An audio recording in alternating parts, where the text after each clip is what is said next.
Di antara pulau-pulau yang membentuk Provinsi Maluku, Ambon menjadi saksi dari sebuah pergeseran dramatis pada akhir dekade 1990-an, saat persaingan lokal, kesulitan ekonomi, dan gejolak politik nasional berkumpul sehingga sebuah pertikaian kecil berubah menjadi konflik berkepanjangan. Untuk memahami bagaimana sebuah kota yang sebelumnya hidup berdampingan bisa terjerumus ke dalam kekerasan komunal, kita perlu menengok kondisi sosial ekonomi dan struktur politik yang ada sebelum ledakan pertama kekerasan. Perubahan demografis, persaingan akses terhadap lahan dan fasilitas publik, serta lemahnya mekanisme penengahan ketika perselisihan muncul.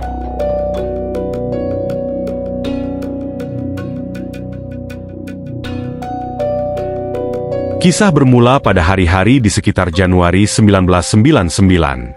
Sebuah perselisihan antar individu di ruang publik cepat memancing respons berantai dari kelompok-kelompok tetangga. Insiden yang pada mulanya tampak lokal kemudian menjadi pemicu yang menyalakan amarah kolektif. Ketegangan yang menumpuk selama bertahun-tahun menemukan saluran ekspresinya, dan konflik yang kecil meluas dalam hitungan hari. Seiring meluasnya bentrokan, pola kekerasan berubah. Dari perkelahian jalanan berkembang ke aksi pembakaran rumah, perampokan terorganisir, serta pemakaian senjata tajam dan api. Aksi-aksi ini tidak terbatas pada satu titik. Mereka menjalar ke pemukiman lain, membelah kota menjadi zona-zona yang dipisahkan oleh garis-garis kekerasan. Dalam beberapa bulan pertama, fasilitas publik dan tempat ibadah yang menjadi simbol kehidupan bersama turut hancur, sehingga memutus jaringan sosial yang telah terbentuk selama generasi. Pelaku kekerasan beragam. Di tingkat komunitas, remaja dan pemuda kampung berperan besar. Mereka yang dipengaruhi isu identitas dan ajakan balas dendam. Di luar itu, muncul kelompok-kelompok bersenjata yang lebih terstruktur, serta aktor eksternal yang datang membawa agenda politik atau ideologis yang memperumit konflik. Selain itu, posisi aparat keamanan tidak selalu netral. Tuduhan keberpihakan dan penggunaan kekerasan oleh unsur tertentu dalam penegak hukum menambah luka kepercayaan publik dan memberi ruang bagi eskalasi lebih lanjut. Dampak manusia dari konflik ini sangat luas. Ribuan orang tewas, dan ratusan ribu harus meninggalkan rumah mereka.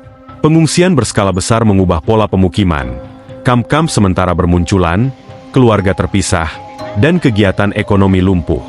Sekolah-sekolah berhenti beroperasi, perdagangan menyusut, dan generasi muda tumbuh di lingkungan yang normalisasikan ketakutan. Kehancuran materi hanya satu sisi, yang lebih dalam adalah trauma kolektif yang menyentuh hubungan antar kelompok selama bertahun-tahun. Informasi, rumor, dan media memainkan peran krusial dalam mempercepat konflik. Saat berita belum terverifikasi tersebar, kecemasan menyebar dan respons kolektif menjadi lebih kasar. Radio lokal, selebaran, dan obrolan di pasar menjadi penyebar cerita-cerita yang memperbesar perasaan terancam. Dalam suasana seperti ini, rumor tentang serangan balasan atau jumlah korban dari pihak lain kerap jadi bahan mobilisasi massa. Ketidakakuratan informasi mengubur fakta dan menumbuhkan dendam. Pada titik tertentu, upaya penengahan lokal muncul. Tokoh adat, pemuka agama moderat, dan organisasi masyarakat sipil mencoba menengahi dan meredam api konflik. Namun setiap upaya damai sering terganggu oleh insiden kekerasan baru yang memicu balasan. Membalikan siklus pembalasan bukanlah proses instan. Ia memerlukan waktu, jaminan keamanan, dan kehadiran pihak ketiga yang dipercaya. Titik balik formal dalam proses perdamaian terjadi pada awal 2002, ketika perwakilan dari komunitas yang bertikai bertemu untuk menandatangani kesepakatan gencatan senjata dan rekonsiliasi. Kesepakatan yang dikenal sebagai Perjanjian Malino II merinci komitmen untuk menghentikan permusuhan, memfasilitasi kembalinya pengungsi, dan membongkar kelompok-kelompok bersenjata. Penandatanganan itu bukan akhir dari semua masalah, tetapi ia membuka jalan bagi penurunan drastis dari tingkat kekerasan terbuka. Implementasi kesepakatan itu sendiri menghadapi banyak rintangan. Pemulangan pengungsi harus dilakukan secara bertahap dengan jaminan keamanan. Rekonstruksi fasilitas publik memerlukan pendanaan dan perencanaan.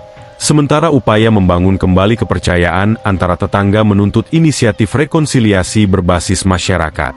Dalam praktiknya, beberapa wilayah pulih lebih cepat, sedangkan yang lain memerlukan program jangka panjang untuk menangani ketidaksetaraan dan trauma. Tuntutan atas pertanggungjawaban atas pelanggaran hak asasi muncul dalam bentuk penyelidikan oleh lembaga-lembaga nasional. Komisi Nasional HAM dan sejumlah organisasi independen berupaya mendokumentasikan pelanggaran, mengidentifikasi pelaku, dan mendorong proses hukum. Namun penyelesaian hukum berjalan lambat, penuh tantangan administratif, dan tidak selalu memuaskan korban yang menuntut keadilan segera. Upaya kompensasi serta pemulihan hak-hak sipil menjadi bagian dari agenda yang terus diperjuangkan. Selain jalur resmi, rekonsiliasi sehari-hari dijalankan oleh warga akar rumput. Inisiatif lintas agama, program dialog, dan kegiatan ekonomi bersama membantu membuka kembali ruang pertemuan sosial. Sekolah-sekolah yang dibuka kembali menjadi tempat penting bagi generasi baru untuk belajar nilai toleransi dan hidup bersama. Pulihnya kehidupan sosial tidak instan, tetapi tindakan kecil, seperti pasar yang kembali ramai atau anak-anak dari berbagai latar belakang belajar di kelas yang sama, menjadi tanda-tanda awal bahwa hubungan bisa diperbaiki. Dari pengalaman Ambon muncul pelajaran yang relevan bagi upaya pencegahan konflik di tempat lain. Narasi Ambon bukan sekadar catatan tentang kekerasan. Ia adalah materi pelajaran tentang bagaimana masyarakat bisa hancur ketika ketidakadilan dan ketakutan dibiarkan tumbuh, dan sekaligus tentang bagaimana harapan dapat hidup kembali lewat kerja kolektif. Mengakhiri cerita ini bukan berarti melupakan kebenaran, melainkan mengajak agar pengalaman tersebut menjadi panggilan untuk mencegah tragedi serupa di tempat lain. Jika suara-suara yang terluka di masa lalu didengar, jika langkah-langkah pemulihan dilaksanakan dengan keadilan, dan bila generasi mendatang diajarkan nilai empati serta resolusi damai, maka luka lama akan menjadi pengingat yang memandu langkah ke arah masyarakat yang lebih kokoh, adil, dan damai.